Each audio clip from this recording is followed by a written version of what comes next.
My name is Stuart Pearson, and I'm an assistant professor in coastal engineering at TU Delft in the Netherlands. And today I'm going to talk to you about the hidden structure of coastal sediment transport pathways. This is work that I presented at the Coastal Sediments Conference in New Orleans in April 2023. So why are we interested in sediment pathways? Well, in most of my research, the motivation comes from trying to maintain the Dutch coast in the face of climate change and sea level rise. So this is the Dutch Wadden Sea, which is a chain of lovely barrier islands.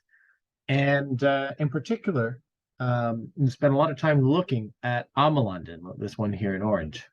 So at this particular inlet, they had a nourishment on the Untitled Delta, which is equivalent in volume to approximately 44 milligreat walls of China, in keeping with Jai Savitsky's talk from earlier this week. And we want to know, what happens to this nourishment? Does it go offshore? Does it move along shore? Does it wind up going into the basin? Does it just recirculate around the delta? And as such, our hamvraag, which is a delightful Dutch word meaning roughly bacon question, is where exactly is all this sand going? Now, we've already done a lot of research into how this sediment transport moves around on this tidal delta, and what we see is that there are coherent spatial structures in these sediment transport patterns. So that includes these sort of apparent transport barriers, vortices and recirculations, as well as various symmetries. Now, estuarine fronts that we can observe from remote sensing, or satellite images of this inlet, also suggest the presence of these barriers and regions of chaotic mixing. So with these sort of patterns in mind, what are the implications for coastal management in terms of the things we talked about, like nourishments? And what exactly defines these pathways? What are the barriers? Today, we're going to look at them as Lagrangian coherent structures. Now, before I go any further, what is a Lagrangian coherent structure? You'll often see it defined as something along the lines of robust skeletons of material surfaces, which, frankly, is not that helpful. So I'd like to call it something like the cappuccino effect, because this is something that actually I think we're all maybe familiar with. You see these beautiful patterns as the regions with coffee mixing with the regions of the milkier foam. And you get these beautiful swirls and vortices as the different types of fluid move around and mix past each other. Now, this is something that I think has an intuitive, that we all have an intuitive feel for, because if you look at many works of art or even kids' drawings, if someone's drawing water that's moving around, we tend to draw or illustrate these sort of Lagrangian coherent structures. And that's because it's actually a fairly fundamental thing. It's really these kinds of boundaries and cores of distinct fluid masses. Now, how can we identify these Lagrangian coherent structures in a way that's useful in coastal environments? Well, previously, there's been some interesting work done where they've used these structures, so those are the red lines in this figure, to examine when wastewater should be released from a pipeline. And essentially, if the wastewater is released on the landward side of the LCS, then it's likely to be trapped up against the shore, which we don't want. Whereas if the pollution is released on the opposite side of the Lagrangian coherent structure, then it'll be advected out to sea. My colleague Hydrodynamic has also used these Lagrangian coherent structures for understanding rip current dynamics. So, for instance, will material that's in the surface zone, such as sediment or larvae or pollutants or even swimmers, be advected out to sea if they get caught in a rip current, or will they recirculate back to shore? These are the kinds of questions that you can answer with this approach. And those are the bright green lines in this figure. Lastly, it's also been used in many interesting ways such as the prediction of how oil spills will interact with river plume fronts, and whether or not they'll wash up on the shore. Now, in all of these cases, Lagrangian coherent structures reveal transport pathways, barriers, and zones of convergence. So with this in mind, my big question for today is, what Lagrangian coherent structures and sediment transport fields reveal about coastal sand transport pathways? So the methodology that we use features three main steps. The first one is Eulerian hydrodynamic modeling in Delft3D. The second is to model Lagrangian sediment pathways using the SedTRAILS model. And then the last step, we do another sort of post-processing on the particle trajectories and derive these Lagrangian coherent structures using MATLAB. So first things first, the hydrodynamic modeling. What we have here is a pretty bog standard idealized 2D depth average DFlow FM hydrodynamic model of a tidal inlet. We have an M2 tide with a 1.6 meter tidal range moving across shore from left to right. Then we have some big waves coming in perfectly shore normal. And all of this leads to tidal currents in the order of 1.6 meters per second at maximum through the inlet. The seabed in this simulation is fixed. So it's a morphostatic model, and it remains this kind of flat, boxy thing, just to keep things simple. And then lastly, the grid resolution that we have in the middle of the inlet is about 150 meters. So how does the SedTRAILS model work? Well, we build on the equation of Soulsby et al. In 2011, and essentially derive a sediment transport velocity that is a function of the flow velocity computed by our hydrodynamic model, multiplied by a probability of motion, which is based on the critical shear stress exceedance. And so this is where our grain size dependence comes in. We also see that there's a reduction factor based on the dominant mode of transport. So essentially, suspended load travels faster than bed load. And that's what this factor accounts for. So together, we can multiply these factors and get our grain velocity. We then integrate these velocities through time to define the particle positions. We do that with the fourth order Runge-Kutta method. And at this point, we don't account for burial or mixing of particles within the seabed. So we just assume that there's a concrete bed. That's something that we're developing right now, but for now it's not in these models. And in this case, we consider a purely advective case, so we've turned our diffusion term off. So here we have our two different velocity fields. Essentially there we have the flow velocity field on the left side, and then we have our sediment transport velocity derived using the Soulsby equations on the right, using 200 micron sand. Now, there's two main differences that I want to draw your attention to. One is the overall magnitude of the maximum tidal currents in the middle of the channel at this red dot. We see that for the flow velocity field, the velocities are approximately 3 times greater than the sediment transport velocities at the same location. Now, you'll also notice the extent of the region inside the basin where the sediment transport, where the sediment is mobilized, and essentially this is again where that threshold of motion comes into play. So essentially the velocities outside this sort of immediate outlet here are not fast enough to mobilize sand. Now, next thing we do, we're going to drop a regular grid of 20,000 particles onto this velocity field at about 200 to 250 meter spacing. And there's a whole lot going on, so I'm just going to let this loop for a bit. Again, we have the flow velocities on the left side and the sediment transport velocity field on the right. So one of the first things to look at is indeed, we have these beautiful kind of cappuccino patterns where we have particles from different regions of the model mixing together and clearing these, creating these very sharp fronts or transitions between the blue and the yellow particles, for instance. I should note that the initial color of the particles is a function of their sort of starting latitude. So particles that are starting at the top of the domain are in yellow, and particles that are starting at the bottom of the domain are in dark blue.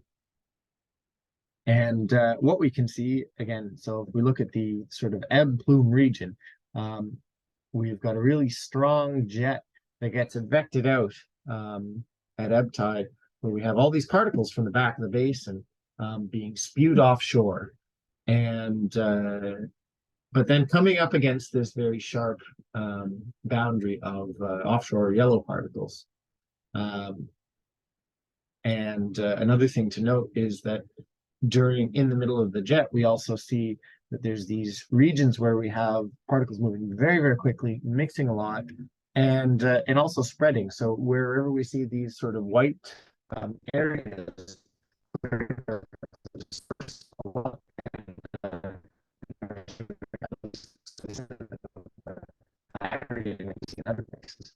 I'd also like to again note that for the sediment case on the right side, we see that the particles move not nearly as far into the basin as they do for the flow case.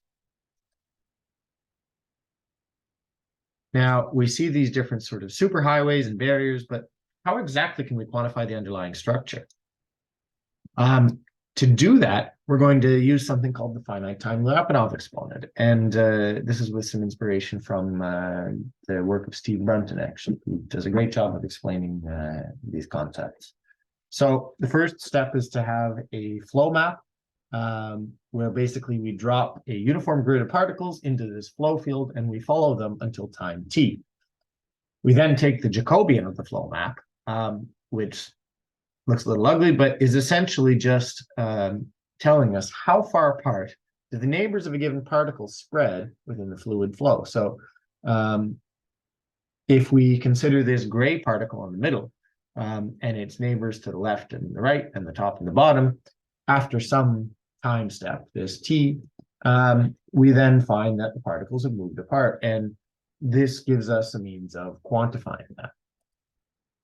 We then do a bit more math, and then we get the finite time Lyapunov exponent, which essentially shows the maximum spreading of particles from around this point. So the gray dot in this case. And I realize that that might be a lot, so I'm going to visualize this for you. So if we start again with our simple array of 4 particles, and we go forward in time, we find that these particles have diverged somewhat. So this divergence forward in time corresponds to a high forward FTLE value. And so here we denote that by a yellow dot, or also by these yellow lines in the following plots. Now, what if we go backwards in time? So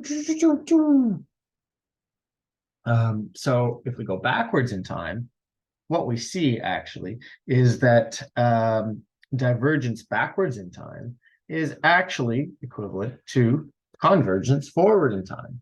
And this is represented mathematically by a high backward FTLE, or these sort of blue dots here, or blue ridges within the following slides. So with this in mind, how exactly do we interpret these results?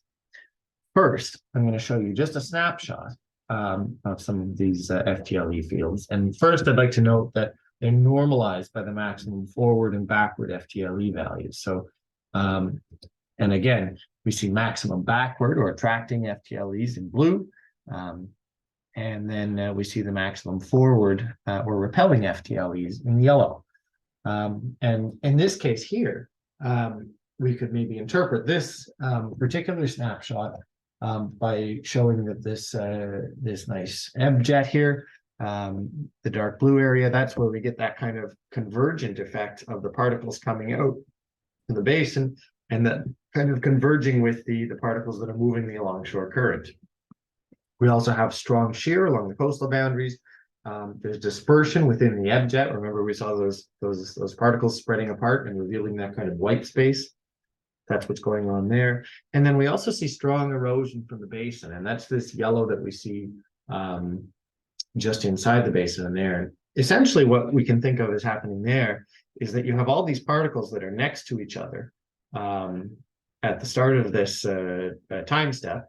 And by the end of this integration period, the ones that remain in the basin are still there, but their neighbors have moved very far away and been advected completely out and very far, several kilometers away. And so there's a very high